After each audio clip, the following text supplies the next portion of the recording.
भाई इस विषय को लेकर सबसे पहले तो मैं सभी हमारी प्रेस मीडिया और इलेक्ट्रॉनिक मीडिया का तहे दिल से धन्यवाद और बधाई देता हूं कि हमारे इस निमंत्रण पर पहुंचे। जी, आज हमने प्रेस कॉन्फ्रेंस से बुलाई है। ये इसलिए बुलाई है कि हम आपके मीडिया के माध्यम से, जैसे हम अखबारों में देखते हैं, रोज़ देखते हैं कि जो हमारा रेलवे फाटक वाला मामला है, जो देवीलाल चौक वाला, इसके ऊपर काफ़ी 2 साल से देख रहे हैं कि अंडरपास बनना है और हमारे काफ़ी व्यापारी भाइयों ने भी और काफ़ी सामाजिक लोगों ने भी बड़ा संघर्ष कर रहे हैं और संघर्ष करते करते वो रोज़ देखते हैं कि वे कहते हैं कि जी आज इसका टेंडर पास हो गया। मैं आज आपकी मीडिया के माध्यम से बात आना चाहता हूँ कि हमारी जींद की जनता भोली भाली है, इनको 1 मिनट में बात को मान लेते हैं, जैसा भी जुमला फेंक दिया जाता है। जैसे आपने देखा कि अभी पीछे भी देख रहे हैं कि भाई आज इसका टेंडर पास हो गया, लेकिन इसका अभी कोई टेंडर नहीं पास हुआ, क्योंकि हम जो है वक्तम को नहीं मानते, हम लिखतम को मानते हैं, क्योंकि हम भी चाहते हैं कि अंडरपास बनना चाहिए। ऐसा नहीं है कि नहीं बनना चाहिए, बनना चाहिए, क्योंकि इससे सारा शहर बिल्कुल बंद हो गया। इसको लेकर हम माननीय उच्च न्यायालय के अंदर गए कि हमने देखा आपकी मीडिया के अंदर, जैसे अखबारों के माध्यम से अभी देखा पीछे 1 अक्टूबर 2023 का अखबार है जी। इस अखबार के अंदर बिल्कुल स्पष्ट लिखा कि देवीलाल चौक पर 2.5 करोड़ से बनेगा अंडरपास। हमने सोचा कि ले भाई 2.5 करोड़ से अंडरपास बनेगा, ये तो पास हो गया भाई। 1 अक्टूबर से लेकर आज तक 1 साल का करीब होने के आ गया। तो जी लोगों ने बड़ी अच्छी खुशी मनाई, चलो जी ये तो अच्छा हुआ। करते करते करते करते जी हमने देखा कि तो कुछ नहीं पास। फिर वही मतलब प्रदर्शन होने शुरू हुए। उसके बाद फिर इसको आया कि भी जो है फिर टेंडर पास हो गए। इसमें जब भी कोई इलेक्शन आते हैं तो एक जुमला फेंक दिया जाता है कि जिसका टेंडर पास हो, लेकिन कोई टेंडर नहीं। इसके लिए जब हम माननीय उच्च न्यायालय के अंदर गए अभी, तो उसमें माननीय उच्च न्यायालय के अंदर चीफ जस्टिस के पास हमारा ये केस लगा हुआ था और उसमें 11 जुलाई 2024 की थी। चीफ जस्टिस के पास हमारा केस लगा हुआ था। चीफ जस्टिस ने पूछा, जब लगा तो उसने कहा कि भी बताइए इसमें आपका अभी तक क्यों नहीं टेंडर पास हुआ और क्या नहीं हुआ। तो सीधा ही हरियाणा सरकार और सेंट्रल गवर्नमेंट के जो वकील थे उन्होंने कहा जी इसके अंदर अभी हमारा प्रोसीजर चालू है। तो प्रोसीजर का मतलब हम क्या समझेंगे? प्रोसीजर तो क्या पता 5 साल न चले। हमारे दिमाग के अंदर कोई प्रोसीजर आ गई तो प्रोसीजर तो उसको भी कहते हैं, लेकिन प्रोसीजर का मतलब ये नहीं है कि हम मानते हैं लिखतम की। तो उन्होंने कहा कि जी हमें 2-3 महीने का समय दीजिए और इसको हम कर देंगे। तो 2-3 महीने का उन्होंने समय मांग लिया। तो हाई कोर्ट के चीफ जस्टिस ने बड़ी, हमारे अधिवक्ता जो वकील थे उन्होंने कहा जी इससे सारा शहर ब्लॉक हो गया और शहर बड़ा परेशान है। तो हमारे चीफ जस्टिस थे बड़े, उन्होंने कहा कि भी इसको ये बताइए कब तक इसको बना के लाएंगे। तो हाई कोर्ट के जब चीफ जस्टिस ने अपना रुख अपना सख्त अपनाया तो उन्होंने कहा जी हम इसको 21 जुलाई तक का समय मांगा है, उसके अंदर हम इसको बना के भी ले आएंगे या टेंडर पास कर लाएंगे। इसकी मतलब प्रतिक्रिया ले आएंगे जब बना के। मतलब क्या है कि हाई कोर्ट के अंदर इसको बना के लेके जाओ या इसको टेंडर पास करके लाओ, एक चीज़ जरूर इन्होंने करके लेके जानी पड़ेगी। तो इससे क्या हुआ कि टेंडर तो पास हुआ ही नहीं भाई। जैसे हम अखबारों के अंदर देख रहे हैं कि टेंडर पास, अभी पीछे भी आपने देखा होगा कि अखबार के अंदर लड्डू बट रहे हैं जी। इसके अंदर लिखा कि 6.5 करोड़ से शहर में बनेंगे 2 अंडरपास। इसके अंदर हमारे विधायक जी भी हैं और महावीर कंप्यूटर जी जो व्यापार मंडल के, इन्होंने भी देखो लड्डू बन रहे हैं। लेकिन इससे क्या है कि जी ये अखबार है जी 22 फरवरी 2024 का, ये तो ताज़ा ही है। तो अब आ गया जी हमारा लगा के चलो अगस्त जी, फिर वही 1 साल होने का आ गया, तो टेंडर तो कहीं पास नहीं हुआ। तो हमारी सरकार से इसमें स्पष्ट है क्यों ऐसे जुमलेबाजी फेंक रही है। इलेक्शन आता है तब जुमलेबाजी हो जाती है। तो ऐसा सरकार के साथ हमारा बिल्कुल ये है कि इसको तुरंत प्रभाव से बनाया जाए और इसको जल्दी बनाया जाए तो जी बेस्ट है। इसलिए माननीय उच्च न्यायालय के अंदर हमें शरण लेनी पड़ेगी, जिसके लिए हम पब्लिक इंटरेस्ट में गए कि इसको तुरंत प्रभाव से बनाया जाए। क्योंकि अब आपने देखा होगा कि बिहानी रोड वाला मामला ले लो, 2 साल से जी वो बंद पड़ा है जी, उसके टेंडर भी पास हो गया और सारी चीज़ फिर बंद हो गया।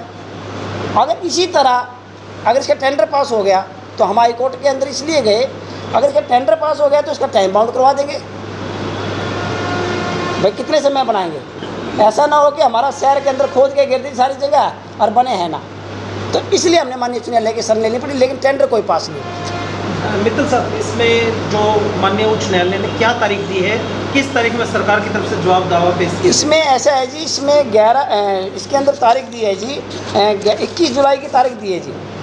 21 जुलाई सॉरी 1 मिनट 21 नवंबर की 21/11/2024 की तारीख दी है, जिसके अंदर इन्होंने जवाब दावा पेश करना है। और इसके अंदर हरियाणा सरकार से लेकर चीफ सेक्रेटरी हरियाणा सरकार और हमारे जींद के उपायुक्त महोदय सभी को इसमें पार्टी हमने बनाया था, जिसके अंदर सभी को नोटिस हुआ। रेलवे को भी नोटिस? रेलवे को भी, सभी को, जो 4 इसके अंदर रेलवे के अंदर हैं, बड़ौदा हाउस न्यू दिल्ली, सभी चीफ को, रेलवे के हर अधिकारियों को इसमें नोटिस हुए। जींद के रेलवे को भी नोटिस हुए इसके अंदर बिल्कुल स्पष्ट है। लेकिन किसी प्रकार का देखो अब नहीं लगता जी टेंडर पास हुआ, ये बिल्कुल स्पष्ट हाईकोर्ट में अंदर आ चुका है। आपको पीआईएल के लिए क्यों जाना पड़ता है? मतलब आप जेब से पैसे लगा के, मतलब अपनी जेब से पैसे लगा, किसी से इकट्ठा नहीं करते, फिर भी आप जनहित के लिए याचिका लगाते हैं, हाईकोर्ट का ही शरण क्यों लेनी पड़ती है आपको? बिल्कुल, आपकी बात बिल्कुल सत्य है। हमें जनहित में इसलिए जाना पड़ता है कि हमारे अंदर एक जुनून है। मैं स्वतंत्र सैनिक परिवार से हूँ, जिन्होंने देश की आज़ादी के लिए लड़ाई लड़ी। जब हम देखते हैं जींद के अंदर भाई सरकार कहते हैं कि हमने पैसा खूब दिया और काम विकास कुछ हो नहीं रहा, तो इसलिए हमें जब सरकार के पास हम जाते, सरकार हमारी सुनवाई कर नहीं रही, तो हम जाएंगे कहाँ सर? हम किसी से पैसा नहीं लेते, ये हमारी जेब से करते हैं, ये आपका बिल्कुल सत्य है। लेकिन क्या है कि हमारे अंदर एक जुनून है कि समाज के लिए कुछ करें। जींद के अंदर विकास कार्य जो हमारे रुके हुए हैं, जैसे आपके टेंडर को लेकर ले गए, तो इसलिए हमने पीएल में जाना पड़ता है सर, क्योंकि सरकार सुन नहीं रही है हमारी। क्या किसी प्रकार से डर नहीं लगता? मतलब जब आप प्रशासन से, शासन से, सरकार से जनहित के मुद्दे तो सही हैं, लेकिन जब इन मुद्दों को उठाते हैं, कहीं से आपको डर नहीं लगता कहीं किसी मामले में आपको कहीं उलझा दिया जाए?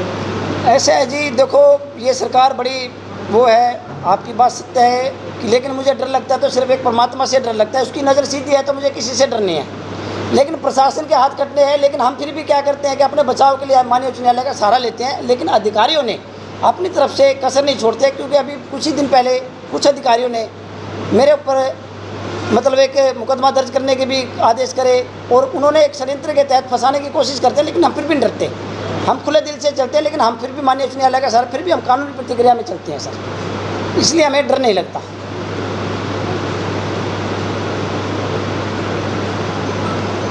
तो प्रशासन बार बार कहता है कि टेंडर हो चुका है, बरसाती मौसम है, इससे बचाव के लिए हम प्रयास कर रहे हैं, ये सीज़न चला जाएगा, बरसात का फिर स्टार्ट करेंगे।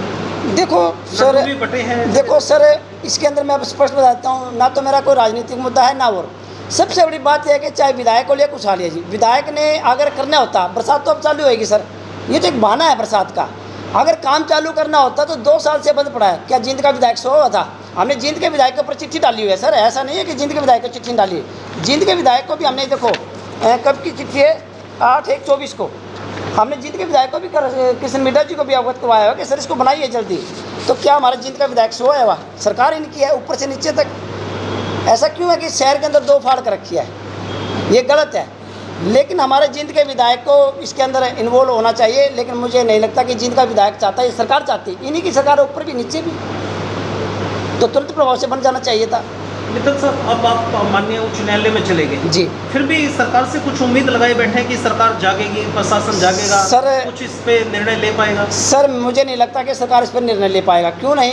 क्योंकि अब 3 महीने तो इलेक्शन के रह गए, और इलेक्शन की वजह से 4 संहिता लगी, फिर ये कहते हैं 4 संहिता लगी, ये तो एक जुमलेबाजी है। लेकिन हमें माननीय उच्च न्यायालय के अंदर विश्वास है, और माननीय उच्च न्यायालय के माध्यम से ही हम इसको बनवाएंगे, क्योंकि वहाँ तो इन्होंने स्पष्ट जवाब देना पड़ेगा। जब एक तो 4 करोड़ 11 लाख इन्होंने 1 साल पहले पास कर दिए कि भी हमने इसके अंदर बजट पास कर दिया, तो फिर किस चीज़ की देरी है सर? ये जुमलेबाजी किस चीज़ की? तो माननीय उच्च न्यायालय से आप किसी की जिम्मेवारी भी तय कराएंगे, जो जिनकी वजह से देरी हुई, जिनकी वजह से जनता की हरासमेंट हुई, क्या उनके लिए कोई जिम्मेवारी तय और उनके लिए पनिशमेंट का भी प्रावधान के लिए? बिल्कुल जाएंगे, बिल्कुल जाएंगे सर। हम इसके अंदर माननीय उच्च न्यायालय के अंदर हमने रखा भी है कि इनसे जवाब तलब किया जाए इतनी देरी क्यों है, और उसके बाद हमने इसके अंदर टाइम बाउंड भी करवा रहे हैं, और सारी प्रतिक्रिया वहाँ हम प्रशासन के जो अधिकारी, उच्च अधिकारी जिसमें लापरवाह हैं, उनके खिलाफ भी हम जा रहे हैं सर।